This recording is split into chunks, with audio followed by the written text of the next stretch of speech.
Casper and Dennis here for Submission Radio, standing with the man who takes on Johnny Walker this weekend, Corey Anderson. Dude, nobody has been more outspoken and fired up heading to this event than you have. What's sort of behind all of that? When did this begin for you? I mean, I've always been the type of person that I'm going to speak out. I don't bite my tongue. And it all started where I really started to voice my opinion on the UFC and things going on when the John Jones stuff at 232 happened. You know, if it was just a normal fight, any other expectation, or any other situation, I probably wouldn't have said nothing, but the fact that my wife was traveling with me when she was 30 months pregnant, they knew it, and they literally called us as we was boarding the plane saying, don't get on. Then they called us like, no, get on. We'll get here and we'll figure it out. Then we got there like, well, your wife got to find her own ride to Cali. Like, they said that? Yeah, they said like, well, we can't get her there, but you got to figure a way to get her there. Like, yo, no, y'all pay her. She's going to come with me just like she got here. And it came to the point they put her on the plane with me. It was just a lot of stuff along with I went to go work out, and they called me like, oh, don't come to work out because John Jones just showed up and you can't work out no more. It was just kind of like all that stuff. It was like I always been a company man and yes man. I never spoke bad about the person I worked for. But all that was just a lot so fast, and it's just kind of overbearing and overwhelming. And I couldn't bite my tongue, you know. I just spoke out on it. There was a joke going around on the internet with the whole Nate Diaz situation that poor Corey might have to go back to LA because this card might not be able to happen in New York. Did you see that? Did you get a laugh out of that? I didn't see that one, but I didn't think they would do that with this card because Nate isn't the champ. You know, it wasn't like he was coming back, and it wasn't a title fight, and it wasn't like they were paying. People pay big money to see John Jones come back. You know, he's the GOAT. He's all that. That's the big point. The return of him, they had to make that happen regardless because they had put so much money behind it.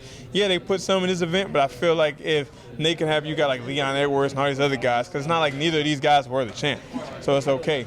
But I didn't feel that it was going to move. But if it did, who knows? I don't even know if I would have went this time. Really? Wow, that'd be crazy. I was going to say, how is your mindset sort of going to this fight? You know, when you have that kind of relationship with the company, and it seems like they're really trying to push, obviously, Johnny Walker, you know, you're going into this fight. Where is, I guess, your passion sort of, you know, at this point, you know, heading to this fight, especially if you're trying to, you know, continue this title run? I mean, it used to be I went out there and did it, trying to do things to make the boss happy, but now I'm just worried about myself. Just go out there and do things for me, my team, and my family, and that's it. Win, lose, or draw. If my family is happy and proud of me, I'm proud of the performance I put on. My coaches are cool with it. We cool. You know, at the same time, forget what they say at the top. Forget what the rankings say. Forget what the fans say. I ain't here for that no more. You know, even though they say fans make fights, and if the fans are on my side, I got a better chance of getting a title fight. You know, I just fucking beat everybody's ass if I have to. Fuck it and just get my shot. Well, I was going to say, what do you think it'll take for you to get a title shot? You know, do you think it's Johnny Walker? Do you think it's, you know, other guys in the division? What do you think it's going to take at this point, especially after the conversations you've had, you know, with the UFC? I mean, it could be Johnny Walker. Like I said, they gave me a big fight, one that's going to make the needle move. If it moves enough, if they strike when the iron's high, if I go out there and do enough, and after all these fights, and the one thing you see trending all the time is that Corey Anderson defeats Johnny Walker, and they showing a highlight of some way how I beat him. That's how that's going to happen. Derek Lewis did that with his post-interview fight. He said his ball is hot, blah, blah, blah. That was over in there forever. That's all everybody talked about. So guess what? 2 days later, they announced he's getting the next title shot. So I just got to make sure that heating the iron up, give him something to run with. Johnny Walker with a signature trip at the stare downs before. Obviously, when you guys went to face-to-face, I imagine you'd be like, oh, we don't want anything happening in that corner. He did the dance move and dislocated his shoulder. But with this fight, he was on the main card. Now it's no longer on the main card.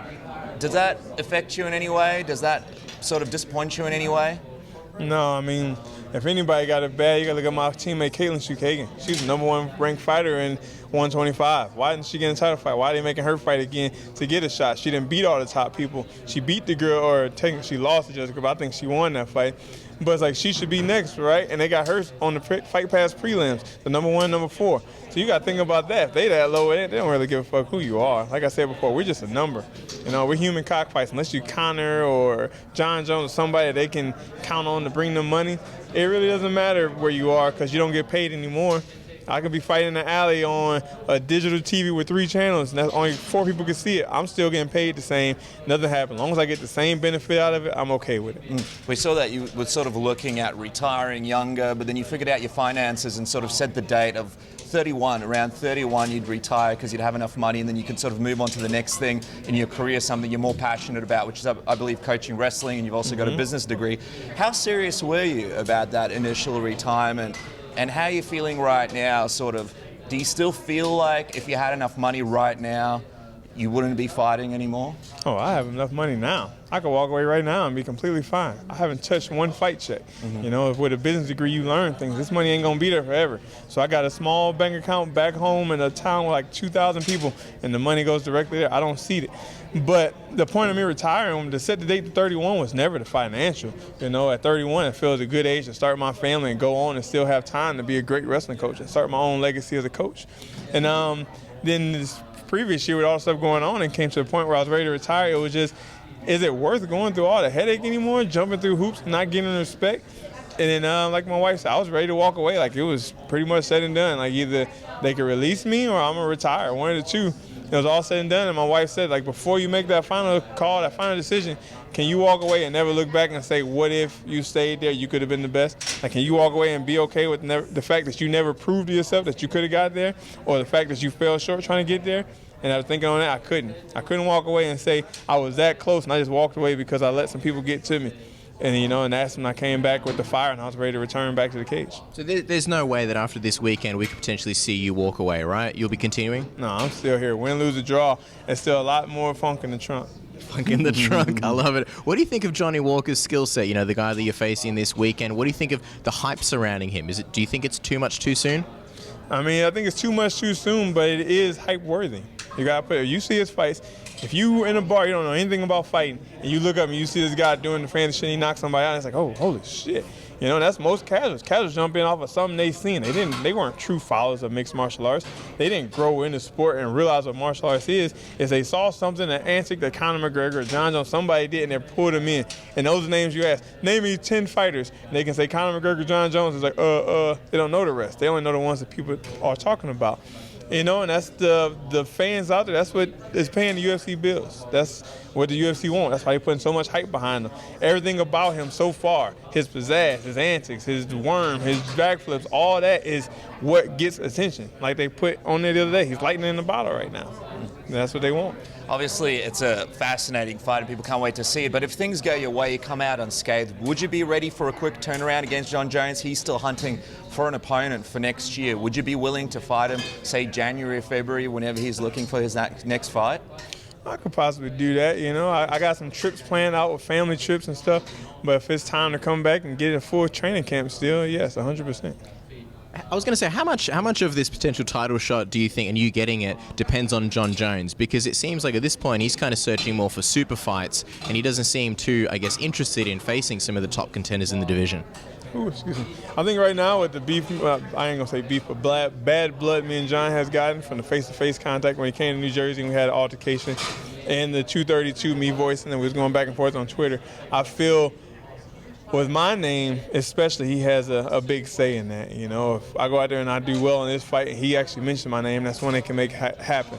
It's just they have to promote it the right way, you know. But for the most part, with the rest of the division, I think it's 50-50. You know, it's who John want to fight and can the UFC market it. You know, you look at me and Dominic Reyes. I actually have more followers than Dominic Reyes, and I know they're not promoting me because I only have 53,000 followers. But Johnny go out there and win, I'm sure he probably got like 500,000. I never looked on his page, so I don't know. But he's so exciting. I guarantee you they'll push him in front of the whole lot because he's got a lot of followers and people are going to pay to see that. Many men have tried and many men have failed beating Jon Jones. Do you believe you have the blueprint to being that man who makes history and beats Jon Jones? Yeah, 100%. You know, I'm a big religious guy. I read my Bible, you know, David and Goliath. Everybody tried to beat Goliath and everybody failed. And David was the smallest one and nobody believed he could do it. They laughed at him. It only took one stone and a slingshot and he got him down and took his head off. You know what I mean? And that's my plan. I'm going to go out there. Everybody, we all believe we can do it. And I said this like in 2015. It's crazy how this sport is. It's a bunch of guys. We all walk around. Everybody think they can beat the next guy. You look at this next guy like, I'm going to fuck you up. You know, that's the plan until you go in there and you lose. Or you go in there and you win. And that's the mindset you have to have when you go in there to fight Jon Jones. I feel a lot of people go in there and they think, oh my God, it's Jon Jones, it's the GOAT, Mr. Impossible, and they let that get to them and they pull themselves out of their game plan. How many people you see have fights all the way up in their career, great fights, and they go fight Jon Jones? It's kind of like they don't do anything they usually do. It's because they get in there and they become a fan of him. Like Diego Lima just said not Diego Lima, his brother Douglas Lima said when he fought Roy McDonald. The first time I fought Roy, it was like, oh my God, it's Roy McDonald. I'm taking that factor out this time, and look what happened. Well, I'll tell you what, we're excited for your fight at Madison Square Garden, a defining moment in the light heavyweight division. As we wrap up, a lot of people are saying, you know, Corey Anderson, if he wins this fight, it's going to be sort of a longer fight. It's going to go into the later rounds. How do you sort of see your victory against Johnny Walker when it comes to Madison Square Garden this weekend? It doesn't matter to me. I don't have a determination any way I want to go out there and do it. I'm not determined to finish him. I'm not determined to drag it out. You know, I know I'm prepared for whatever. We all know I have the cardio. I can go 15 like it was one round, and I can go out there and finish it strong or fast and early because I'm stronger and I'm better than that. But we're going to go with what presents itself. Whatever opportunity is there. Now, before, I could have finished a lot of fights earlier, going back and studying, knowing from the year off with the training I've done, the jiu-jitsu I've learned, I could have been submitting guys and ground and pound them a long time ago. But I never had that technique. This whole year I did a lot of jiu-jitsu and a lot of basic striking stuff where I realized if I get you down now, it's going to be a problem. Well, we're very much looking forward to seeing it this weekend. Corey Anderson against Johnny Walker. Appreciate your time. Good luck this weekend. Thank you.